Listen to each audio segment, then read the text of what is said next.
Hello my dear CLAT aspirants, स्वागत है आप सभी का law prep tutorial YouTube channel पर। मैं हूं आपके बीच आपका जीके मेंटोर सचिन पाटिल। जैसा कि आप सभी को पता है, हमारी करंट अफेयर्स की सीरीज चल रही है। उसी करंट अफेयर्स की सीरीज में आज का हमारा जो टॉपिक है वो बहुत ही इंपॉर्टेंट टॉपिक होने वाला है।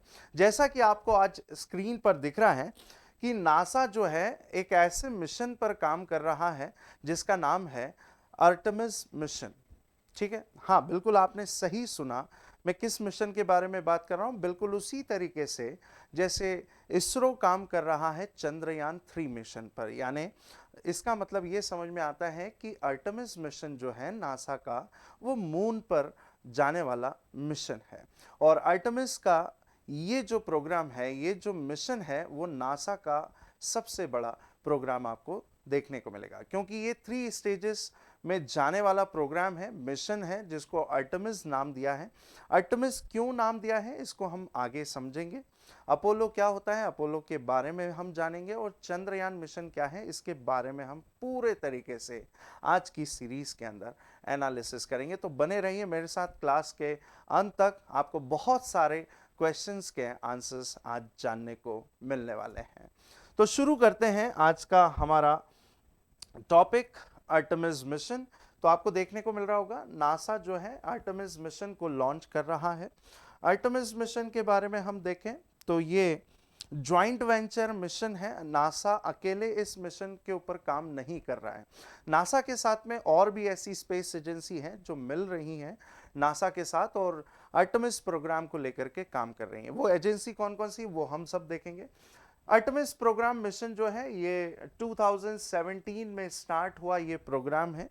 ठीक है, देख सकते हैं आप 2017 में इस प्रोग्राम को लॉन्च किया गया था by United State of America, क्योंकि नासा जो है वो अमेरिका का स्पेस एडमिनिस्ट्रेशन है। अभी हाल ही में एग्जाम के अंदर पूछे गए, वनडे एग्जामिनेशन के अंदर पूछे गए सवाल में एक सवाल ये था, एक क्वेश्चन ये था कि what is the full form of NASA. तो कई बार ऐसे भी क्वेश्चन आ जाते हैं जिसके अंदर एक्रोनम दे दिया जाता है और हमसे पूछा जाता है कि what is the full form of this acronym. तो उसी तरीके से हमसे ये पूछा जाता है। तो नासा जो है, नासा अकेले काम नहीं कर रहा है इस मिशन के अंदर, हमने पहले भी बात की है। इसके साथ में जॉइंट वेंचर आपको देखने को मिलेगा यूरोपियन स्पेस एजेंसी, जो कि यूरोप की एक यूरोप कॉन्टिनेंट के अंदर कुछ 22 नेशंस के द्वारा बनाया गया एक ऐसा स्पेस एजेंसी है जिसमें काफ़ी सारी यूरोपियन कंट्री काम कर रही हैं। जेक्सा, जेक्सा है जापान की स्पेस एजेंसी, और साथ में है कनाडा स्पेस एजेंसी। तो ये सारी एजेंसी मिल करके इस आर्टेमिस मिशन को लेकर के काम कर रही हैं। बात कर लेते हैं इसके अंदर व्हीकल का इस्तेमाल किया जाएगा, कौन से व्हीकल का इस्तेमाल किया जाएगा। जिस तरीके से आपने सुना है कि हम जिन रॉकेट का इस्तेमाल करते हैं वो है पीएसएलवी रॉकेट का इस्तेमाल करते हैं। अभी हाल ही में पीएसएलवी की C-55 फ्लाइट अभी लॉन्च की गई है इसरो से, जिसमें सिंगापुर के सैटेलाइट्स को हमने लॉन्च किया इस मिशन के तहत। तो पीएसएलवी आपने रॉकेट नाम सुना होगा। इसके अलावा जीएसएलवी जो हैवी रॉकेट व्हीकल्स होते हैं, जो हैवी सैटेलाइट्स को ले जाने के लिए इस्तेमाल किया जाता है। उसी तरीके से नासा के रॉकेट सिस्टम के बारे में हम जान लेते हैं। देखिए यहाँ पे क्या है, ये क्रू मिशन है, ये एक अनमैन्ड मिशन भी होगा, ये मैन मिशन भी होगा। तो काफ़ी सारी स्टेजेस हैं इस मिशन के अंदर, वो सब हम एक एक करके देखने वाले हैं।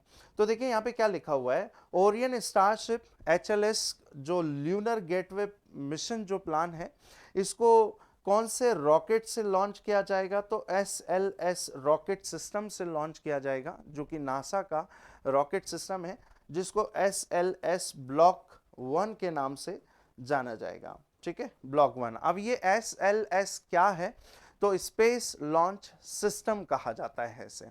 जैसे पीएसएलवी को क्या बोला जाता है, पोलार सैटेलाइट लॉन्च व्हीकल, और उसके अलावा जीएसएलवी की हम बात करें तो इसे कहा जाता है जियो सैटेलाइट या जियो सिंक्रोनस सैटेलाइट लॉन्च व्हीकल, हम इसे कहते हैं। उसी तरीके से SLS का मतलब होता है स्पेस लॉन्च सिस्टम। तो इसे पूरे मिशन में इस्तेमाल किया जाने वाला है और इसे ही कहा जाता है Artemis mission of NASA. National aeronautics space administration, अभी हमने थोड़ी देर पहले ही बात की है कि इस तरीके के एक्रोनिम दिए जाते हैं, शॉर्ट फॉर्म दिए जाते हैं और जिनका फुल फॉर्म हमसे पूछा जाता है एग्जाम के अंदर। तो हमें सारे तरीके से, अच्छे तरीके से हमें प्रिपरेशन करके चलना है हमारे एग्जाम को लेकर के। सारे मिशन कहां से लॉन्च होंगे, सारे फेजेस के जो मिशन होंगे, आर्टेमिस 1, आर्टेमिस 2, आर्टेमिस 3, वो सारे मिशन लॉन्च होंगे कैनेडी स्पेस सेंटर, जो कि कहां पर मौजूद है, फ्लोरिडा के अंदर है, यूनाइटेड स्टेट अमेरिका। बिल्कुल उसी तरीके से जैसे हमारे यहाँ सैटेलाइट कहां से लॉन्च होते हैं, इसरो कहां से सैटेलाइट को लॉन्च करता है भारत में, तो उस सेंटर को बोलते हैं सतीश धवन स्पेस सेंटर।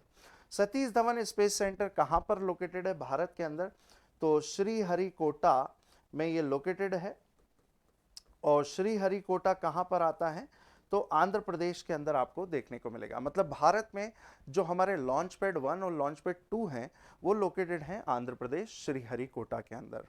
ठीक है, तो उसी तरीके से नासा का जो स्पेस लॉन्चिंग होती है वो कहां से होती है, तो कैनेडी स्पेस सेंटर से, और ये कहां पर मौजूद है, तो ये फ्लोरिडा अमेरिका के अंदर। इसके अलावा हम बात कर लेते हैं, मैंने अभी आपको कहा कि आर्टेमिस नाम ही क्यों रखा गया इस मिशन का नाम, बिकॉज ग्रीक माइथोलॉजी के अकॉर्डिंग ऐसा माना जाता है, ग्रीक लैंग्वेज के अंदर ऐसा माना जाता है कि आर्टेमिस का मतलब होता है the goddess of the moon, कहा जाता है आर्टेमिस। देखिए यहां पे लिखा हुआ है Artemis is the also the goddess of the moon, and Apollo को कहा जाता है द गॉड ऑफ सन के नाम से अपोलो को जाना जाता है। इसीलिए अमेरिका के अपोलो मिशन, आर्टेमिस मिशन आपको देखने को मिलते हैं। इसके अलावा हम बात करते हैं हमारे अगले पॉइंट की तरफ। जैसा कि मैंने अभी आपको बताया था कि ये जॉइंट वेंचर है कुछ अलग अलग स्पेस एजेंसी का। कैनेडियन स्पेस एजेंसी इसके साथ मिलकर के काम कर रही है, यूरोपियन स्पेस एजेंसी काम कर रही है, साथ में जैक्सा काम कर रही है, जापान एरोस्पेस एक्सप्लोरेशन एजेंसी, जिसे हम कहते हैं जैक्सा मिशन।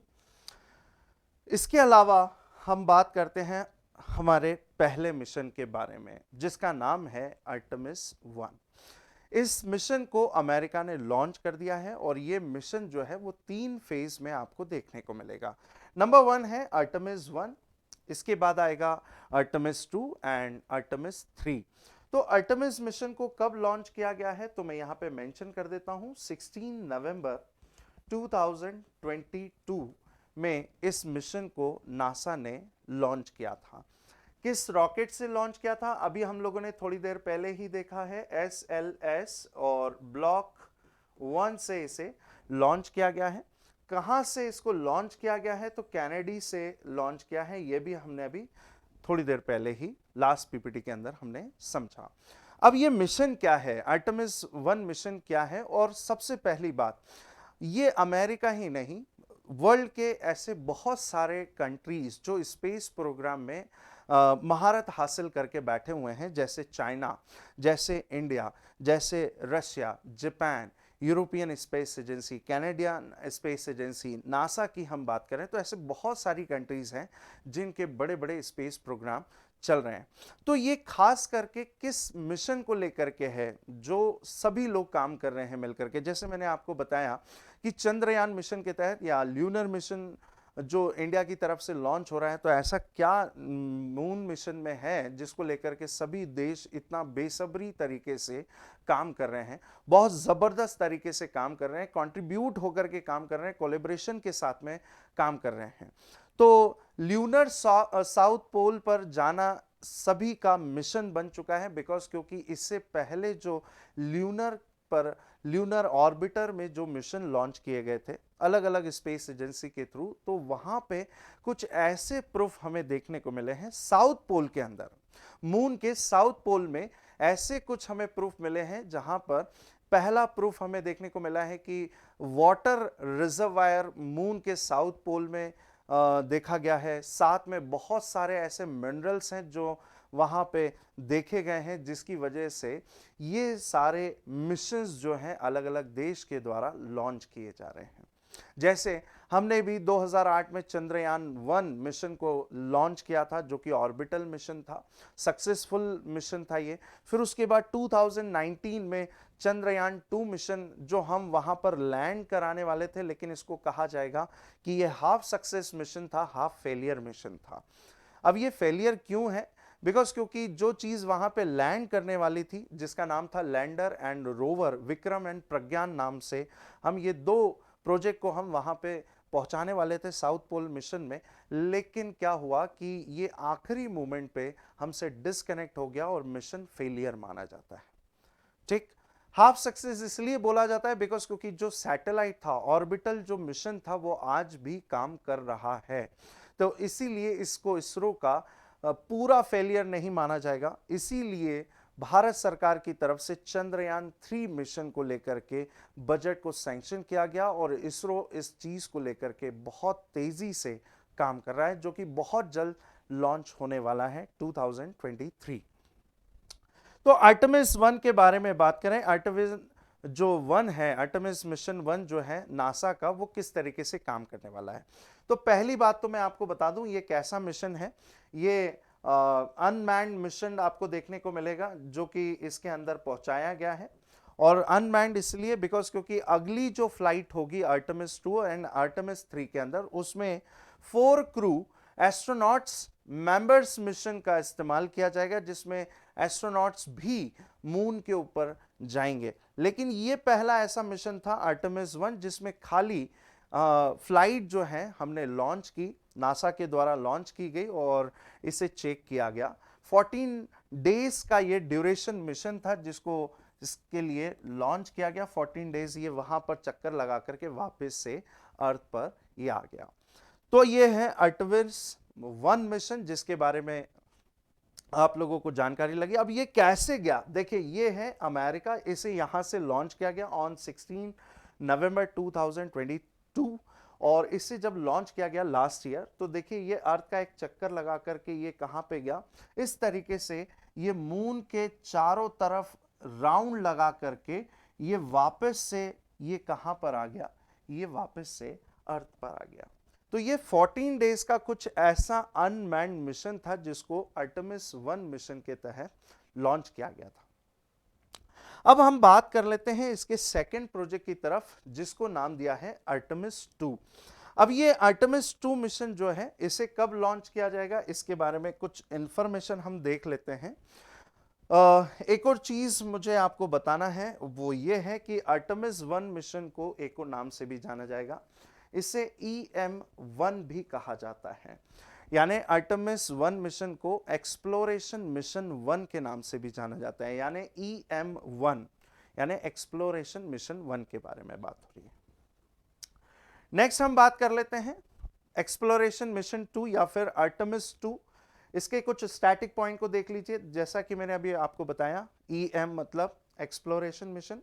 ये कैसा मिशन है? क्रू ल्यूनर फ्लाई जो मिशन है, जिसमें 4 एस्ट्रोनॉट्स जाएंगे, ये आपको देखने को मिलेगा। देखिए क्रू साइज कितना है, तो 4 एस्ट्रोनॉट्स का ये साइज आपको देखने को मिलेगा। मतलब ये कहीं ना कहीं कैसा मिशन है, ये मैन मिशन आपको देखने को मिलेगा। ठीक है, इसके अलावा हम बात करें लॉन्चिंग डेट की बात करें, तो देखिए ये नवंबर 2024 में लॉन्च किया जाएगा। ठीक है, Artemis 2 will be launch on November 2024। मतलब ये बहुत लंबा ड्यूरेशन का ये मिशन है, काफी लंबा टाइम लग रहा है इस मिशन को लेकर के।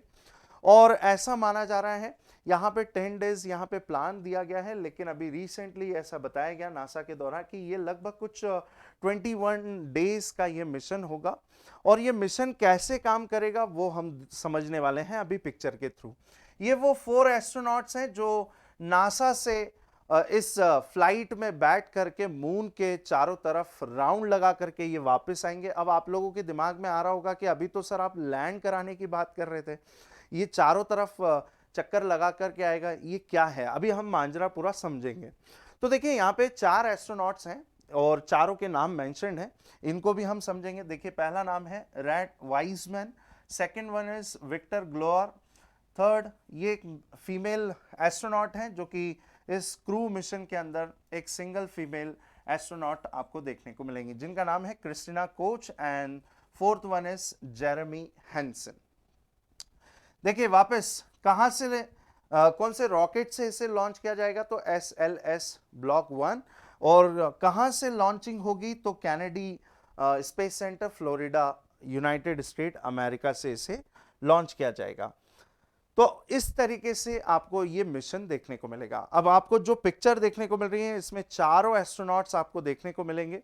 ये है विक्टर ग्लोर और ये है क्रिस्टिना कोच जो आपको सामने दिख रही हैं लेफ्ट साइड में। ये है रेड वाइसमैन और उन्हीं के बिल्कुल पैरेलल में राइट साइड में जेरेमी हैंसन आपको देखने को मिलेंगे। चलिए आज की करंट अफेयर्स की सीरीज में आप लोगों को पहले क्वेश्चन का जवाब आप मुझे कमेंट बॉक्स के अंदर दे रहे हैं। जैसे कि नासा की तरफ से जाने वाले स्पेस में जो नॉट्स होते हैं उन्हें एस्ट्रोनॉट्स कहा जाता है। जिस तरीके से रशिया की तरफ से स्पेस में जो जाते हैं नॉट्स उन्हें कॉस्मोनॉट्स कहा जाता है। तो बताइए इंडिया की तरफ से गगनयान मिशन में जो नॉट्स जा रहे हैं उनका नाम क्या रखा गया है, क्या कहा जाएगा उन्हें भारत की तरफ से, तो ये मुझे आप आंसर कर रहे हैं। तो हम बात कर रहे हैं किस मिशन के बारे में, तो आर्टेमिस 2 मिशन के बारे में हम बात कर रहे हैं कि ये मून के चारों तरफ चक्कर लगा करके ये वापस से अर्थ पर आ जाएगा। कैसे, अब आप देखें, बिल्कुल ये उसी तरीके से काम करेगा जैसे आर्टेमिस 1 ने काम किया। ये यहां से चलना शुरू करेगा, ठीक है, फ्लोरिडा से, और ये अर्थ का पहले एक चक्कर लगाएगा, एक राउंड लगाएगा, देन फिर उसके बाद में ये यहां से ये मिशन जाएगा मून के, और मून के चारों तरफ ये चक्कर लगा करके ये वापस से कहां पर आ जाएगा, ये वापस से अर्थ पर ये मिशन आ जाएगा। मतलब पहला मिशन था अनमैन्ड मिशन जिसमें एक फ्लाइट जाएगी, ब्लैंक फ्लाइट जाएगी, मून के चारों तरफ रोटेट करके ये वापस अर्थ पर आ जाएगा। सेकंड मिशन आर्टेमिस 2 में क्या होंगे, 4 एस्ट्रोनॉट्स होंगे जो कि इस फ्लाइट के अंदर बैठ करके जाएंगे और मून के चारों तरफ ये चक्कर लगा करके ये वापस से कहां आ जाएंगे, अर्थ पर आ जाएंगे। अब तीसरा फेज हम समझते हैं इस आर्टेमिस मिशन का, जिसको कहा जाता है आर्टेमिस 3। इस मिशन के भी कुछ हम स्टैटिक पार्ट को देख लेते हैं इस पिक्चर के थ्रू, ठीक है। अब इस मिशन को क्या कहा जाएगा, इसे EM3 कहा जाएगा, एक्सप्लोरेशन मिशन 3। और यहां पर आकर के नासा का आर्टेमिस प्रोग्राम कंप्लीट हो जाएगा क्योंकि ये इसका लास्ट स्टेज है, ठीक है। मिशन कब स्टार्ट हुआ था, शुरू कब हुआ था, तो 2017 में ये मिशन स्टार्ट हुआ था, लेकिन कंप्लीट कब होगा, ये कंप्लीट होगा 2025 में, क्योंकि इसकी लास्ट जो फ्लाइट है वो 2025 में लॉन्च की जाएगी दिसंबर मंथ में, ठीक है। ये नासा ने मेंशन किया है। ये कैसा मिशन होगा, तो ये भी क्रू ल्यूनर मिशन होगा, लेकिन ये कैसा मिशन होगा, लैंडिंग मिशन होगा, जो वहां पर क्या करेगा, मून के साउथ पोल पर लैंड करेगा। कितने ड्यूरेशन का मिशन है, तो 30 डेज का मिशन है। Artemis 2 21 days and Artemis 1 14 days का मिशन था। यहां पे बात करें स्टारशिप ओरियन 004, यहां पे स्पेस क्राफ्ट है। इसके अलावा यहां पे रॉकेट की हम बात करें तो rocket again SLS block 1 Orion rocket का इस्तेमाल होगा, देखिए दिसंबर 2025। इसके बाद में इसे कहां से लॉन्च किया जाएगा, तो कैनेडी स्पेस सेंटर फ्लोरिडा, और वापस से ये लैंड कहां पे करेगा, जैसे मून के ऊपर जाने के बाद फिर 30 डेज ड्यूरेशन पूरा करने के बाद ये वापस वहां से अर्थ पर आएंगे, और अर्थ में ये कौन से ओशियन में आएंगे, तो पैसिफिक ओशियन पे जाकर के ये क्या करेंगे, ये पैराशूट के थ्रू वहां पर उतर जाएंगे। देन फिर हम बात कर रहे हैं ये मिशन कहां पे जाएगा, तो अभी हमने बात की है कि ये ल्यूनर के यानी मून के साउथ पोल पर जाकर के क्या होंगे, ये लैंड करने वाले हैं। तो अब हम उस पिक्चर के तरफ चलते हैं जिसका नाम है आर्टेमिस 3, ठीक है। आर्टेमिस 3 क्या है, तो EM3 मिशन है, एक्सप्लोरेशन मिशन 3, जो कि नासा का लास्ट मिशन होगा आर्टेमिस 3 मिशन के तहत। अब देखिए इस पिक्चर की तरफ आप थोड़ा सा ध्यान देंगे, यहां से वो फ्लोरिडा से सैटेलाइट जो है वो फ्लाइट जो है 4 एस्ट्रोनॉट्स को लेकर के वापस से ये तैयार होंगे। देखिए सेकंड में वही एस्ट्रोनॉट जिनकी हम बात कर रहे थे, ये वही एस्ट्रोनॉट्स होंगे जो कि मिशन थर्ड में भी जाएंगे और ये मैन मिशन होगा, ठीक है। और वापस से ये अर्थ का चक्कर लगा करके अब ये कहां जाएंगे, ये मून पर जाएंगे और मून के साउथ पोल पर उतरेंगे। देन फिर उसके बाद वहां से जब वापसी होगी तो ये वापस एक बड़ा सा मून से भी कुछ 65,000 किलोमीटर के बाद एक चक्कर लगा करके ये वापस से कहां पर आएंगे, 30 डेज के मिशन, 30 डेज जो मिशन ड्यूरेशन है उसको कंप्लीट करके ये पैसिफिक ओशियन पर ये क्या होंगे, उतर जाएंगे, ठीक है। तो ये है नासा का वो मिशन जिसको नाम दिया गया है आर्टेमिस मिशन या आर्टेमिस प्रोग्राम नाम दिया गया है। क्या अब सवाल दिमाग में आते हैं, क्या ये नासा का पहला मून मिशन है जिसको लेकर के नासा इतने बड़े लेवल पे काम कर रहा है? तो आपकी जानकारी के लिए बता दूं, ये नासा का पहला मिशन नहीं है। नासा ने इससे पहले भी कई सारे प्रोग्राम को लॉन्च किया है। अब स्टैटिक बेस्ड क्वेश्चन किस तरीके से पूछे जाएंगे हमारे एग्जाम में। वर्ल्ड्स फर्स्ट, देखिए यहां पे बात करें वर्ल्ड्स फर्स्ट मून मिशन की यदि हम बात करते हैं तो वो मिशन 1958 में नासा ने ही लॉन्च किया था आफ्टर एस्टैब्लिशमेंट, ठीक है। अब नासा के थ्रू इस मिशन को लॉन्च किया गया था और उस मिशन को हम बोलते हैं पायोनियर 0 के नाम से हम जानते हैं। देखिए ये फेलियर मिशन था, मून के ऊपर ये पहला मिशन जो था नासा ने लॉन्च किया था इन 1958, लेकिन ये मिशन फेलियर था। लेकिन यदि आपसे स्टैटिक बेस्ड क्वेश्चन पूछा जाए कि मून के ऊपर लॉन्च किया गया पहला मिशन कौन सा था, तो आपको लगाना है आंसर पायोनियर 0, जिसको एक रॉकेट से लॉन्च किया गया था, जिस रॉकेट का नाम था थॉर रॉकेट से नासा ने इसे 1958 में लॉन्च किया था। लेकिन बट ये मिशन क्या हो गया, फेल हो गया। अब देखिए इसी बात की तो लड़ाई चल रही थी दुनिया में उस समय, क्योंकि 1945 में हम वर्ल्ड वॉर 2 से फ्री होते हैं और उसके बाद में 1945 के बाद 1991 तक दो बड़ी दुनिया की पावर के बीच में, यानी एक तरफ अमेरिका यूएसए और दूसरी तरफ यूएसएसआर, इनके बीच में शुरू होता है कंपटीशन का दौर, या जिसे हम बोलते हैं कोल्ड वॉर। अब कोल्ड वॉर में क्या होता है कि लड़ाई नहीं हो रही है, लेकिन ये लड़ाई कैसी है, ये लड़ाई है एक दूसरे से कॉम्पीट करके आगे निकलने की लड़ाई। तो देखिए ना, नासा ने पहला जब मून मिशन लॉन्च किया 1958 में, तो थोड़ी देर के लिए सांसें थम गई थी। किसके लिए, किसकी, यूएसएसआर की, भाई कि कहीं ये आगे ना निकल जाए।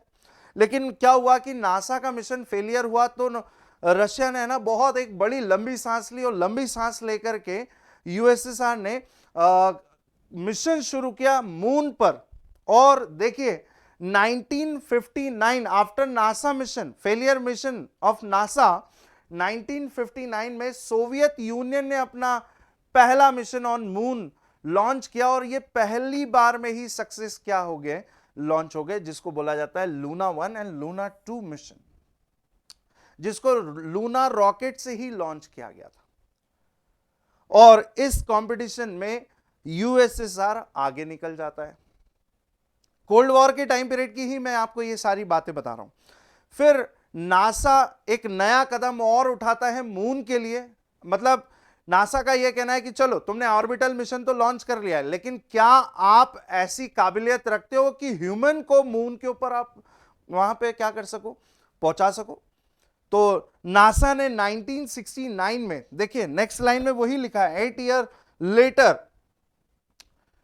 20 जुलाई 1969 नासा ने वो काम कर दिखाया जो यूएसएसआर ने भी नहीं करा। मतलब उससे भी एक कदम आगे, और वो भी उस टाइम पीरियड में। मैं बार बार वही चीज कह रहा हूं कि कंपटीशन की लड़ाई इन कोल्ड वॉर। तो 1969 में नासा ने एक बड़ा कदम उठाया और 3 एस्ट्रोनॉट्स को मून पर पहुंचा दिया। और हम बचपन से किताबों के अंदर एक नाम बड़ा सुनते आते हैं, नील आर्मस्ट्रॉन्ग। नील आर्मस्ट्रॉन्ग तो हम एक अकेले नाम को सुनते हैं, लेकिन आपकी जानकारी के लिए बताऊं कि 3 एस्ट्रोनॉट्स मून पर एक साथ उसी फ्लाइट में बैठ करके गए थे। तो पहला नाम है नील आर्मस्ट्रॉन्ग, दूसरा नाम है एडविन बर्ज बोला जाता है या फिर एल्ड्रिन बोला जाता है, एडविन एल्ड्रिन, और तीसरा नाम जो है वो है माइकल कॉलिंस। ये तीन एस्ट्रोनॉट्स जो हैं ये एक साथ मून पर लैंड कर गए। तो ये कंपटीशन जीत जाता है कौन? नासा जीत जाता है। तो इस तरीके का कोल्ड वॉर के टाइम पीरियड में after second world war 1945 to 1991 के बीच में कुछ इस तरीके का कंपटीशन दोनों की तरफ से यानी यूएसए एंड यूएसएसआर की तरफ से हमें देखने को मिलता है। चाहे वो हथियारों की लड़ाई हो, चाहे वो मिसाइल टेक्नोलॉजी को लेकर के हो, चाहे वो स्पेस टेक्नोलॉजी को लेकर के ही क्यों ना हो, सारे कंपटीशन उस बीच में बहुत जबरदस्त तरीके से चले। बिल्कुल आज भी उसी तरीके का कॉन्सेप्ट दुनिया के अंदर देखने को मिलता है। अब हम बात करते हैं क्या भारत ने कुछ इस तरीके का मिशन लॉन्च किया है क्या? तो बिल्कुल हमने भी, इसरो भी इस कंपटीशन में पीछे नहीं है। इसरो भी बहुत जबरदस्त तरीके से मून को लेकर के काम कर रहा है, मून मिशन को लेकर के काम कर रहा है। और हमने सबसे पहला जो मिशन लॉन्च किया था वो था चंद्रयान 1। चंद्रयान 1 को हमने लॉन्च किया था 22 अक्टूबर 2008। और कौन से रॉकेट से हमने लॉन्च किया था? तो PSLV का हमने इस्तेमाल किया था, XLC-11। ये वो रॉकेट था जिससे हमने इस चंद्रयान 1 मिशन को सक्सेसफुली लॉन्च कर दिया। ये सिर्फ और सिर्फ एक ऑर्बिटल मिशन था जो मून के चारों तरफ क्या करता था? रोटेट होता था। इसके बाद फिर हमने कोशिश की चंद्रयान 2 मिशन के तहत उस मून के साउथ पोल पर हमारे कुछ प्रोजेक्ट को लैंड कराने की, लेकिन ये मैंने आपको शुरुआत में ही बताया कि ये हमारा half success and half failure mission माना जाता है। और इसे हमने लॉन्च किया था कब? तो हमने इसको जुलाई मंथ में लॉन्च किया था 2019, ठीक। और हमने जिस रॉकेट का इस्तेमाल किया था वो था GSLV Mk3 रॉकेट का हमने इसके अंदर इस्तेमाल किया था, ठीक है, जिसमें आपको दो मिशन देखने को मिलेंगे। एक तो है लैंडर विक्रम और दूसरा है रोवर प्रज्ञान, जो उस मून के साउथ पोल पर जाकर के हमें कुछ इंफॉर्मेशन निकाल करके इसरो को पहुंचाता।